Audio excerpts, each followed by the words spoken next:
What is going on, everybody? Welcome back to another episode of Murph's Boston Sports Talk. This is episode number 193, and the last week has been an absolute roller coaster, not only emotionally, but physically, literally, and of course, figuratively, for the Celtics and us fans. What is going on with this Celtics series, and do they actually have a shot to come back and win?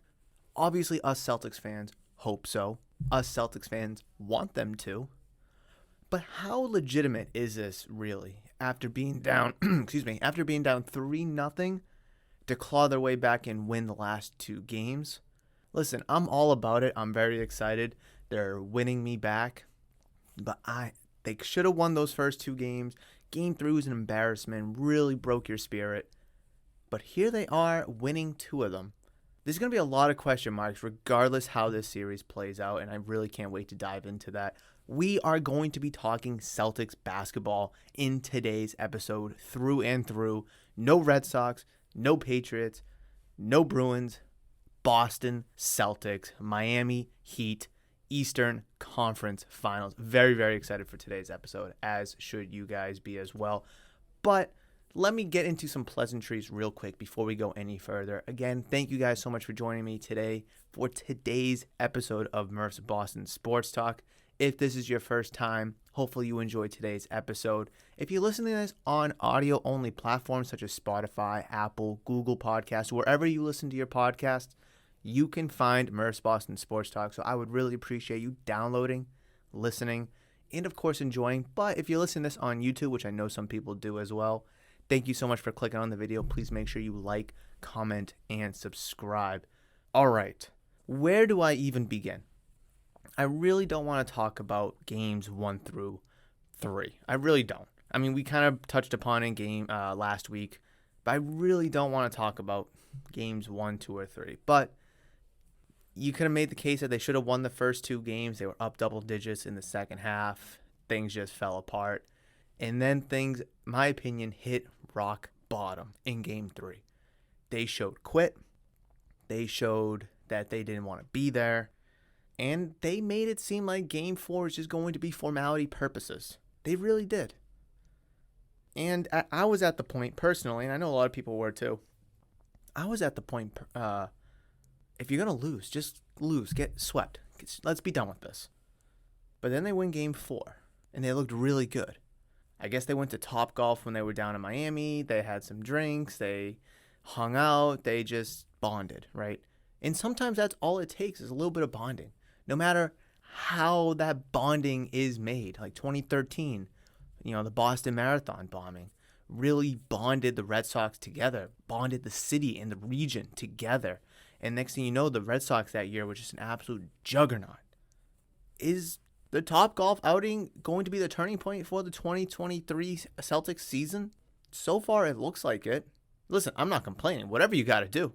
If you got to go to the movies, go to the movies. You want to go to the beach? Go to the beach. Whatever you need to do to play Celtics basketball. And that's exactly what they've been doing these past couple of games.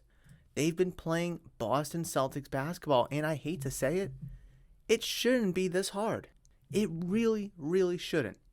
The first 3 games in this series, you scored over 100 points and you gave up over 100 points. And you lost all 3 games.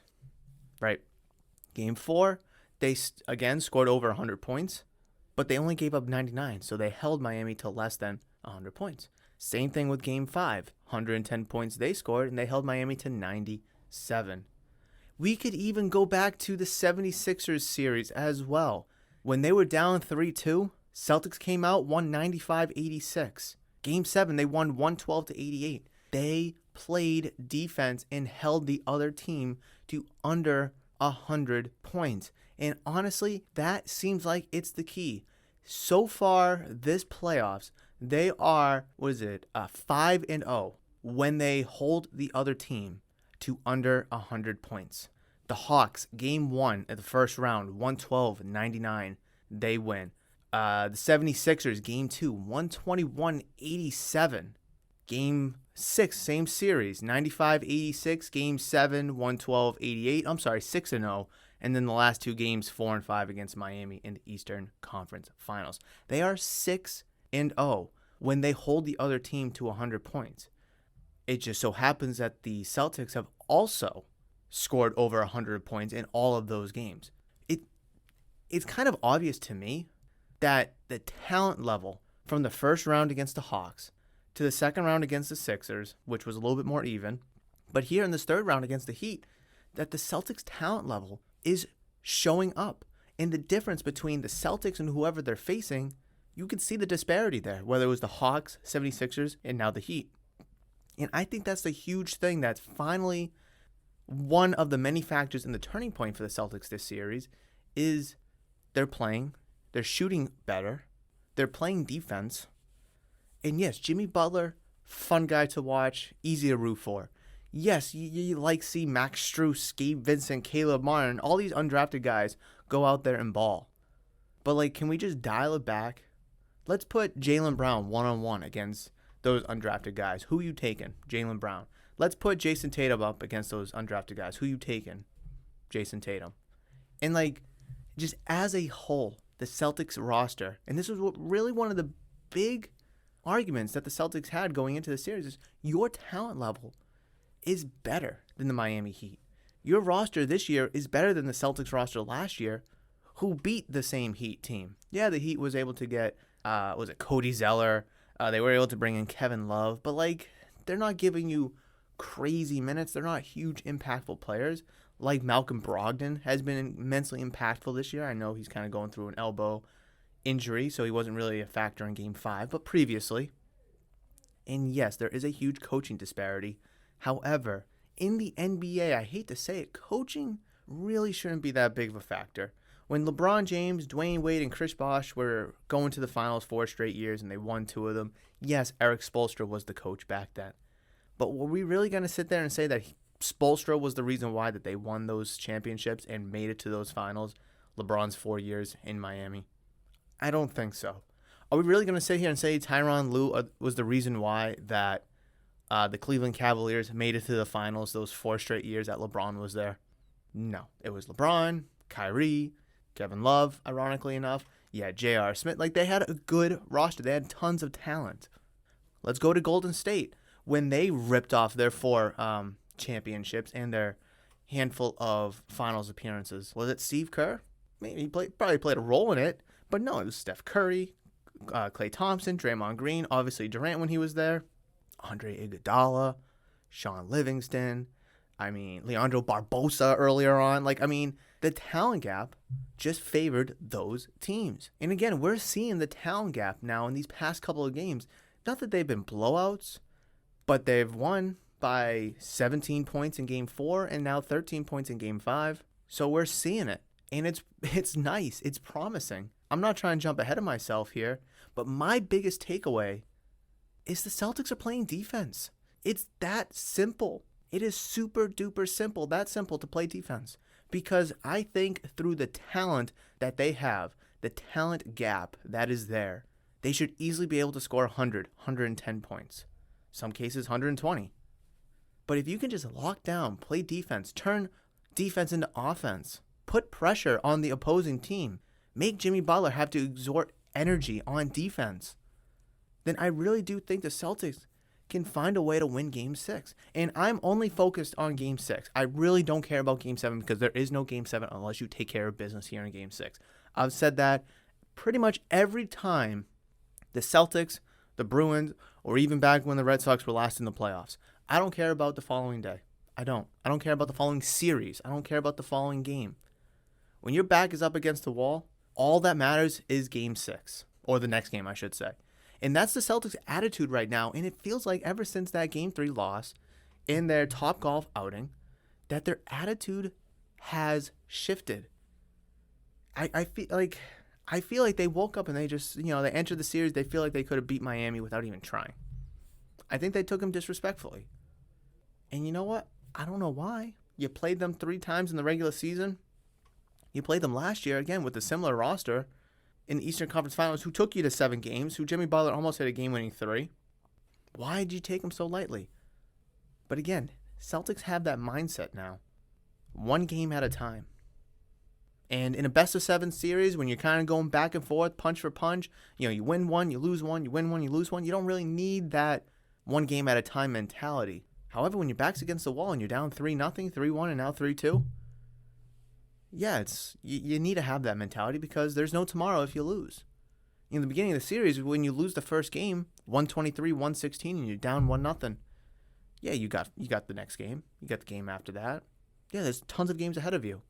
But I like how the energy mindset has shifted, whereas I feel like it dramatically shifted. Whether that's a good thing or a bad thing, I'm going to ride the wave and call it a good thing. Maybe better late than never for the Celtics to just snap out of it, that cocky, arrogant mindset. And I would really love to see the Celtics pull this out. I don't know if they're going to. I'm confident. I feel good. But again, one game at a time. Play defense. Let the talent disparity really shine. And I think the Celtics can win Game 6. Game 7, anything could happen. We all know that. Anything could happen in Game 7. But the Celtics right now, they're playing loose. They're playing fun. They got nothing to lose. I mean, look at the Florida Panthers in the first round against the Bruins. They were down 3-1. They had nothing to lose. Let's just go out, have fun. Let's play our hardest. Let's make some hits and just put pucks on the net. Next thing you know, they win 3 straight. They go to the next round. They beat the Maple Leafs 4-1. The next thing you know, they sweep the Carolina Hurricanes 4-0. And now they're in the finals, the Stanley Cup Finals. All 3 teams that they beat, not only seeding and record-wise, but talent-wise, they were just better. All those teams were better than the Panthers. But the Panthers had that one game at a time mentality, team first. Let's make the right plays. Let's play defense into offense. All the things that I've already harped on in today's episode, and we're only like 12 minutes in. I don't want to get ahead of myself. I really don't. But I was talking to some people here at the shop over the past week going into Game 5. This is before last night's game. And I said, if the Celtics win Game 5 at home, the pressure, and this is true, the pressure goes on to Miami. You could say the pressure's on Miami after Celtics win Game 4, or you could say that the pressure was on Miami after they won Game 3. Celtics have nothing to lose now. They're down 3-0. They're just going to go out and they're just going to play. History, they're 0-149 or something like that, 0-150. Teams down 3-0 in a series. Nothing to lose, right? Nothing to lose. Let's just go out and play basketball. Miami Heat, on the other hand, have to go out and actually execute and win and take care of business to not lose. But again, we've gotten to the point where if the Celtics can win Game 4, which they did, and they can win Game 5 at home, which they did, that pressure kind of turns back to Miami in a much stronger way. Yeah, the pressure was on the Celtics because they have higher standards, they have higher expectations, they're supposed to do this, they're supposed to do that. But again, they were down 3-0. Game 3 was just awful. What happened? There's internal conversations about Joe Mazzulla not being the right guy, that they should never let go Ime Udoka, that they're struggling because of the Udoka situation, that they weren't prepared, whatever, that Jaylen Brown might get traded, whatever the conversation is, whatever the internal discussions were, there was issues. And that was blatant. And they're too far gone to worry about it and fix it. So what do we have to lose? But wait, they have an outing at Topgolf. They win Game 4. They win Game 5. And Jimmy Butler's going to tell you, pressure. What pressure? We'll go out. We'll take it. We'll win. We'll win. Like, that's great. And that's the kind of attitude that you do need to have. But the Celtics have now made this a series. And it's definitely a series worth discussing. Because if they just got swept, we could look back at they should have won Game 1. They should have won Game 2. Game 3 was an absolute blowout. They quit. Like, series should be 2-2, in all honesty, right? But now I'm looking back at it, and you could say the Celtics could have won all 4 of the games. All 5 of the games except Game 3. So they should have won 4, 1, 2, 4, and 5 outside of Game 3. And the series should be over. And you could make that argument. They lost by 7 points in Game 1 after having a double-digit lead in the fourth quarter. They lost by 6 in Game 2 after having a double-digit lead in the fourth quarter. Again, they got blown out in Game 3. They won Game 4 and they've won Game 5. Just like the 76ers series, they should have won every single game. All the games the Celtics lost in the Sixers series, they lost by 4 in Game 1. They lost by 1 in Game 4. They lost by 12 in Game 5. But again, I think the Celtics had double-digit lead in that game too. I'm not. Let me check. I don't think so. I think the Sixers had control of that the whole series, the whole game. But again, I mean, you could again make that argument that. Hold on, I need to pull it back up now. Nope, wrong game. Oh, I hate when you click back and it brings you all the way back. Game 5. It was only 33-26 at the end of the first. It was I gotta do math here. 58-49 at the halftime, and then the second half is kind of where the 76ers kind of, took over. Anyways, my main point here is I do believe Miami is starting to feel a little pressure. They don't want to be that team, that one team to lose when they're up 3-0. They know the Celtics are better. If Miami wasn't able to win the first 3 games and get out to a 3-0 lead in the series, again, the series is probably over in 5-6 games. Based off of the information that we have from the previous 5 games thus far, Celtics could have won Game 1, they should have. Celtics could have won Game 2 and should have. They did win 4 and 5. Like, theoretically, the series should be over. I am excited for what's to come. I am excited, but I still need to heed caution because Miami is still being written as an underdog despite being up 3-0, 3-1, now 3-2. So I want to turn my attention here to FanDuel and just look at some odds. I don't bet basketball. The only sport I bet is football just because it helps me control. Because I know a lot of people are degenerate gamblers, which is fine. Kind of. But like the odds of winning the NBA championship outright. Here are the odds, and a fire truck is going by. So if you hear that in the background, I apologize. Here are the odds to win the NBA championship outright. Denver Nuggets, who have already clinched their spot in the NBA Finals, -185. Okay, that makes sense. They're already there. They're a really good team. They fought well. Point out some flaws. Really can't. But again, still early. -185. The Boston Celtics, +290. +290. Now, if they advance, I bet the numbers might change a little bit. And I also think that they have a better chance to beat Denver than Miami does. Whereas FanDuel has Miami +600 to win the NBA championship. Now, I don't know what these numbers looked like before last night's game, nor do I really care at this point. But Miami is still up 3-2. They still have 2 chances to close out the Celtics. Again, FanDuel is taking everything into consideration. Momentum, talent level. I mean, Celtics are a better team on the road, so if they can win, then Game 7's at home, where, again, anything can happen. But +600, though? That seems disrespectful. +290 for the Celtics? Like, even if the Celtics are able to advance, even if the Celtics or the Heat are able to advance, they're going to have a tough time against Denver, and I think that's why you see +290, +600. But the spread gap between the Celtics and the Heat to win the championship is just preposterous, knowing that the Heat are up 3-2. But let me dial it back. Let's just dial it back and just not even think about the NBA Finals right now, because we're not there, and we really need to consider and focus on Game 6, which is tomorrow at 8:30 tip-off down in Miami. The spread is -3 for the Celtics, +3 for the Heat. The money line, actually, let me go over the over-under, is 211. Seems about right. Last night was 207 or something like that? Yeah, 207. So yeah, no, whatever, that's fine. The money line, Celtics, -146 and the Heat +124. I know for a fact, depending on what sports book you're looking at, that the Miami Heat money line last night for last night's game, again, they were up 3-1 going into that game, +290. +290. So there's some disrespect there, a lot of disrespect. And now the game comes back home for Miami, down in Miami, and they're still the underdogs at +124. It's just, even looking back at Game 1 of the series, ESPN had the Celtics 97% chance to advance, Miami 3%. After the Game 1 loss for the Celtics and the Miami won, it was like 89-11 or something like that. It's just Miami's been constantly disrespected. And a lot of people here at the shop also continue to disrespect the Miami Heat. They don't have the talent level. Jimmy Butler's getting old. He can't do it by himself. Tatum and Brown, Deservingly so, points to be made. points to be made. Jason Tatum was coming off a 51-point Game 7. Jaylen Brown looked extremely well. The Celtics played fantastic defense those last 2 games against Philadelphia. But anyone that's been to the shop, but leading up to the series, would know. I was like, hold on, let's pause, because Miami just beat Milwaukee 4-1, beat New York 4-2. They brought you to Game 7 last year. Let's just pause for a second.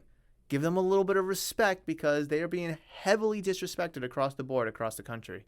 I want to say it's going to go 6 or 7 games. I really do. You can fact check me, check my security cameras, talk to people here at the shop. I said that 6 or 7 games. Everyone's like 4 games, 5 games. Oh, it'll be crazy if they go 6 games, but the Celtics in 6. Miami is being continuously disrespected despite being up 3-2. And listen, I'm not trying to sound like a Heat fan. I'm not trying to defend the Heat. I just wanted to bring caution. Let's not jump ahead of ourselves. That disrespect could turn into something, could turn into motivation, fuel for the fire, a burning down in like your soul that you're getting all this hate and disrespect and you want to, prove people wrong. And I think through ESPN giving them a 3% chance and the odd makers giving them plus whatever it was at the beginning of the series and all these money lines and spreads favoring the Celtics, I think all that really turned the series into 3-0 lead for them. I really do. It took the Celtics damn long enough to kind of wake up and be like, whoa, hold on, whoa. All right, we can win a couple games here. We can do this. And I think that disrespect kind of got, dragged all the way through that Game 3 victory, that blowout victory that the Heat had. From originally before Game 1, 3% chance, plus whatever, all the spread, all the money lines that favor the Celtics, yada, yada, yada. It kind of went down to when the Heat went up 2-0, 3-0. But now that disrespect and those odds are turning against Miami again, or continuously still against Miami, that might just kind of add a little bit more fuel to their crazy playoff run this year, to the team, the scrappy, hungry, hard-nosed, competitive team that they are. So I really want to have a lot of caution when it comes to Game 6. Don't discount them. Don't disrespect them. And then hopefully a potentially Game 7. And I know we're not going to have another episode before Game 7. Actually, the next episode after this, episode 194, is not going to be till June 2nd. That's when the NBA Finals Game 1's already happened. So we're either going to be sitting here next week, and I'm not wrapping up the episode now, I'm just kind of continuing my Celtics discussion here. We're either going to be sitting here next week on June 2nd for episode number 194 to discuss Celtics, Nuggets, Game 1 going into Game 2. Obviously, we're going to touch upon the Celtics and the Heat series, if the Celtics do advance. We're going to be talking about that. Or we're going to be talking about them losing Game 6 or Game 7 and how it was so pivotal, them blowing those double-digit leads in the fourth quarter in Game 1 and Game 2 ultimately doomed them. Because if they lose in Game 7, then you could just look back at Games 1 and 2 and be like, damn, all you got to do is win one of those games. All you got to do is win one of those games. And again, that's why that's why I said, if you're just going to lose, just get swept and be done with it. Because there's way less question marks. Because no matter what you've done, no matter what game you stole, what game you should have won, it wasn't going to matter. Miami was better than you 4 out of 4 times. But now where you've won Game 4 and Game 5, we're looking at it, and I've already done it in today's episode. If they didn't blow that lead in Game 1, if they didn't blow that lead in Game 2, they've won the series 4-1. Okay, let's say they keep one lead, but they blow the other lead. All right, now we're up 3-2. It's just these little things that you don't think of in the moment of one game or 2 games. But when you look back at it, it's like, wow, we actually could have won this series. Look at the 76ers series. They won 4-3. Celtics should have won Game 1. Celtics should have won Game 4. I still think the Celtics could have won Game 5, but let's just say they didn't. And let's just say they couldn't because they didn't. Celtics, from that perspective, won 5 games out of 7. I will remain optimistic in reference to the Celtics. I will remain very optimistic. Why? where the whole season I was very cautious. I didn't buy into them. I knew they were going to collapse at some point. I was just waiting for it. They lost the 1 seed. They beat Atlanta like they should. They lost game 1 against Philadelphia. They blew the lead in game 4 and then game 5. You just knew, you just saw the cliff. You're like, picture like you're at a cliff, right? You're looking over a cliff. This is how I felt about the Celtics leaving that Atlanta Hawks series, because that should have been an easy win. You're just leaning over the cliff, right? Your feet are just nailed, glued to the ground, but you're leaning over, kind of like Michael Jackson. I don't know what that dance move's called, where his feet are still and he's just like leaning over, like at a 45-degree angle with the ground. Crazy dance move. And that's what you're doing. You're just waiting for your feet to give out. That's exactly where I've been like with the Celtics all season, through the playoffs, and very much so in this Miami series, especially when you went down 3-0. You're just like, somebody push me. Tatum, Brown, Smart, somebody push me. When are my feet going to give up? How much further can I bend? The way that I'm bending right now over this cliff, it's like a 10-degree angle. I don't even think a human body could do that. And no, I'm not going to try it. No, I won't make a video about it. But hopefully you guys can kind of understand and see how I feel about this team. And it's been like that all season. From the Udoka firing to the hot start. It's like, okay, well, hold on. Where is this coming from? Then Mazzulla faces adversity. They cool down. They lose the 1 seed. Again, losing game 1 to the 76ers. Going down 3-0 to the Heat. You know the edge is there. You're over the edge. You see the edge and you're over the edge. You just need that tap, that push. And I thought that was going to come in game 4. It didn't. So it's been hard for me to buy into the Celtics team. But again, we're so deep into the playoffs. We're almost there to the finals. And no, we're not going to celebrate getting to the finals, but being down 3-0 and coming back to win in 7 games will deserve a little bit of a celebration. But again, this is the city of Boston. We care about championships. Not finals appearances, not game 7 victories, unless it's the championship. And people around here just get a little too ahead of themselves, just like with the Bruins. Like, the records was great. The win record, the point record, it was fantastic. It was such a fun season to watch. I'll never forget it. But again, they lost in the first round to a team that did outplay you, but they weren't better than you. If you lose in Game 7 to the Edmonton Oilers because Connor McDavid puts up 4 goals and you lose 4-3 in overtime, all right, you went as far as you could. You played to the very last game, the very last day, golden goal to decide the Stanley Cup champion. And you just lost to the best superstar on this planet across sports. That you can live with. But whereas the Panthers, yes, they outplayed the Bruins, but they're not better on paper. I mean, their coach, the 4th most wins all time. I think it's like the 6th most losses all time too. So call for that. I mean, Cy Young in baseball has the most wins of all time. He also has the most losses of all time for a starting pitcher. Wild. But again, the Celtics are a better team than the Miami Heat. On paper, on the scorecard, in the program that you get at the arena, in 2K, they're better in all facets of the game of basketball except coaching. And in my opinion, coaching, I don't think matters as much in the NBA. Now, for a young and up-and-coming team like the Spurs have become, and the Rockets with Udoka, I think Popovich and Udoka are going to be great for those young up-and-coming teams to really develop and potentially make some noise next year or noise for years to come. Whether it was Udoka, Joe Mazzulla, Brad Stevens, or Doc Rivers, or Red Auerbach, the coaching shouldn't matter. The coaching really should not matter. You have Jason Tatum, who finished 4th in MVP voting, so by virtue, 4th best player in the league, let's call it. Then you have Jaylen Brown, who was 2nd team All-NBA, again, by virtue, a top 10 player, but for argument's sakes, let's just call him top 15 player. Marcus Smart, top defender. Derek White, 2nd team All-Defensive, All-NBA D team. Al Horford, wise, gritty veteran, who's been struggling a lot. I mean, there's just so much that favors the Celtics up and down the roster outside of coaching that these past couple of games, make you realize, like, this is the talent disparity we've been talking about.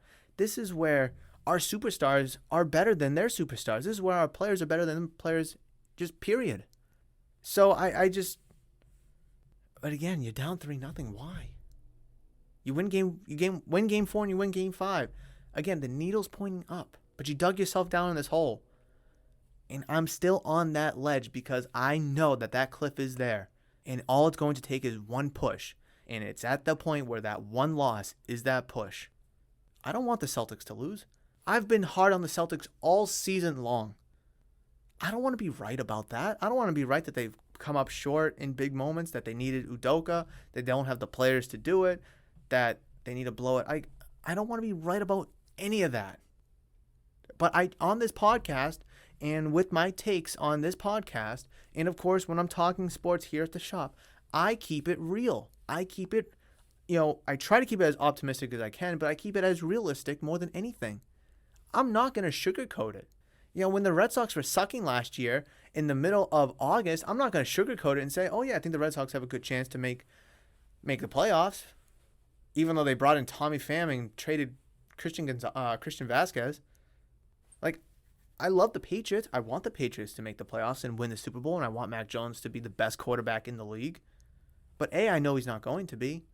And B, I know our division got insanely more difficult this year. Like right now, as it stands, the Patriots are probably the worst team in the division. I don't want to say that. I hate saying that. But I'm not going to say that they're the second best team in the division, that they have the second best quarterback. No, that's just straight lying. I'm not going to do that. So, wow, it has been 30 minutes just talking Celtics. That is fantastic. That is exactly the kind of episode that I really wanted. So before I wrap up today's episode, I do this with the Patriots throughout the regular season. 3 keys to success. What are the 3 things that I'm looking for the Celtics in Game 6 tomorrow in Miami for them to win? Again, for those that listen during football season, Patriots, I do this with going into every game. I don't really do it with anyone else just because there's less games in football, so there's a little bit more to talk about in and out of each game. However, we've gotten to pretty much to the point where this team needs, lifeline, right? So what are the 3 things? Number 1 has to be defense. Again, we've already talked about it. Celtics are 6-0 this postseason when holding the other team to 100 points or less. Under 100 points. Again, they won game 4 and 5 against Miami. They won They won game 6 in game 7 against Philadelphia. In game 2, I'm just trying to go back and look at it, really quickly. They won game 1 against the Hawks. That should be 6 games. 1, 2, 3, 4, 5, 6. And I think I saw a stat last night that the Celtics facing elimination are now 5-0. That doesn't seem right. Let's see. 1, 2, 3, 4. They should be 4-0. They should be 4-0. Yeah, 4-0. I think they're 4-0 when facing elimination so far this year. In all 4 of those elimination games that they've faced, 97 points, 99 points, 86 points, 88 points that they've held the opposing team. Play defense. Turn defense into offense. Make them exert energy on defense because they don't have the talent. They don't have the players. They don't have the defense to stop Jaylen Brown, Jason Tatum, Derek White if he's going to give you 24, Smart if he's going to give you 23. Al Horford hasn't been doing anything, but all it takes is a couple shots for him to go in, then he's going to be butter. Celtics team's too talented on offense for them to focus a little bit more on defense and to still not get good offensive production. That's just plain and simple. So my first key to success is the Celtics have to play defense. I strongly believe that if they can hold Miami to under 100 points, like they've held every other team, they will win. It shouldn't be that hard. I think the Celtics can score over 100 points with their eyes closed, as frustrating and infuriating as this team has been to watch all season and all playoffs long. They should be able to score 100 points with their eyes closed, and if they can just give you 103% effort on defense and keep Miami under 100 points, I think they'll be fine. That's number 1, defense. Number 2, coaching. I liked Mazzulla coaching the past couple of games. I think his rotations got a little bit better. I feel like his energy and his intensity has been dialed up. And you saw it a little bit in Game 6 and Game 7 against Philadelphia. Massively went away in the first 3 games against Miami, but it's been back just a tad in 4 and 5. I think if Mazzulla, who has been under a microscope and pretty much been at gunpoint by every Celtics fan since they've faced adversity, but if you could bring that intensity, and you could hear, on TNT, here's Joe Mazzulla in the Celtics huddle, and you could just hear the passion, the fire, the intensity that he's bringing. I do think that rubs off. When the Celtics play well and Mazzulla brings energy and intensity, it rubs off and it trickles down the team. So, yes, is Mazzulla the inferior coach in this series? Absolutely. There's no question about that. But that doesn't mean he still can't be and coach good. Just because, let's just say Eric Spoelstra is an A coach, right? And Joe Mazzulla is a B+ coach. That doesn't mean that Mazzulla's B+ coaching isn't good enough. But if you bring the intensity, you bring that fire, you bring that energy, and your players will see that, and it will trickle down, and it will rub off, and they'll bring that same intensity, that same energy. When they won Game 6 and Game 7 against Philadelphia, and they won Game 4 and Game 5, you can see it. So again, Joe Mazzulla, he also needs to step up coaching, rotationally, intensity, energy, everything. But I still think, as little as I think coaching is a factor in a team's success or failure, I still think the coach can play a vital role. Just because it's the inferior coach doesn't mean he can't help your team. Plain and simple. The third thing that I'm looking for in this game, it has to be perimeter shooting. Celtics did very well shooting the 3-ball last night. They did very well shooting the 3-ball in Game 4 on Tuesday. You saw what the Celtics can't do when they're not hitting shots. I know Brown had that little abrasion on his hand. It looked like he was shooting a lot better. Derek White was shooting phenomenally. Smart, Tatum, they were all hitting some shots. I know Brogdon didn't really play. Horford's still struggling. But again, if you can hit 33%, if you just hit one of every 3 threes, I think you'll be in a good spot because you put up about 45 a night. So if you can give me 15 threes, that's 45 points just off of threes right there. You love that quick math. You should still be able to win, especially if you're holding Miami's defense or you're holding Miami with your defense to 100 points or less. So my 3 keys to success, the 3 things that I'm really looking for, again, is defense, coaching, and perimeter shooting. I think those are all 3 viable keys to success. Very, very doable. And I'm really, really excited. And obviously, if they do win Game 6, there's not going to be an episode before Game 7 because that's on Monday, Memorial Day at 8:30 p.m. Eastern. Those keys to success easily roll over to a potential Game 7. They really do. If you can hold them under 100 points like you did in Games 4, 5, and hopefully 6, all right, let's do the same thing. If we're shooting lights out and we're shooting 40% from 3, all right, let's do that again, right? And if Joe Mazzulla can bring that intensity, your players will play with intensity. It's not rocket science. But I feel like people think that it is, especially being down 3-0, maybe in the media, maybe, TNT, social media, whatever. They make it seem like it's a little bit more difficult to comprehend than it has to be. And it's really not. So hopefully today's episode, locked and loaded with Boston Celtics chatter and discussions through today's episode, was much needed, allowed me to get a lot off my chest. And hopefully it just shed some light on the potential that this Celtics team does have despite being down 3-0, 3-1, and now 3-2 going into a Game 6. I am excited. I'm optimistic. I feel confident in some ways, but also I'm very hesitant. I'm paused, and I'm not trying to disrespect the Miami Heat because you've already seen what that looks like. But that will wrap it up for today's episode. I really do hope you enjoyed today's episode that was just full of Boston Celtics chatter and discussion. Much needed now that they're really the focal point of Boston sports. Bruins out, Patriots, Red Sox. Yeah, we have all summer to talk about them. But thank you guys so much for joining me today for episode number 193 of Murph's Boston Sports Talk. I really, really appreciate you downloading, listening, and enjoying. on all audio platforms such as Spotify, Apple Podcasts, Google Podcasts. I've already rattled them off. Wherever you can find your podcasts, you can find Murph's Boston Sports Talk. So make sure you download, listen, and enjoy. I would greatly appreciate that. But, if you're listening to this on YouTube, thank you so much for clicking on the video. Please make sure you smash the thumbs up button. Comment down below. I'd love to read and reply to any and all comments about today's episode. But also, consider subscribing if you haven't already. Maybe you're new to the channel. Please hit that giant red subscribe button. I would greatly appreciate the love and support that way.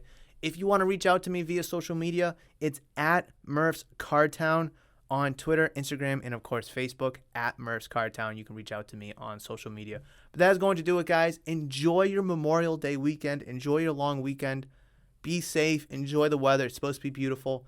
And hopefully, when we sit here and talk next Friday for next episode, we'll see. We're either going to be talking about Game 6, Game 7, and a Game 1 for the Celtics, or we're going to be talking about how they choked it away and how they blew the series. But either way, I'm going to enjoy the ride. I'm going to try to have as much fun as I possibly can. But that will do it for this episode. You guys know that I love you, and I will always see you.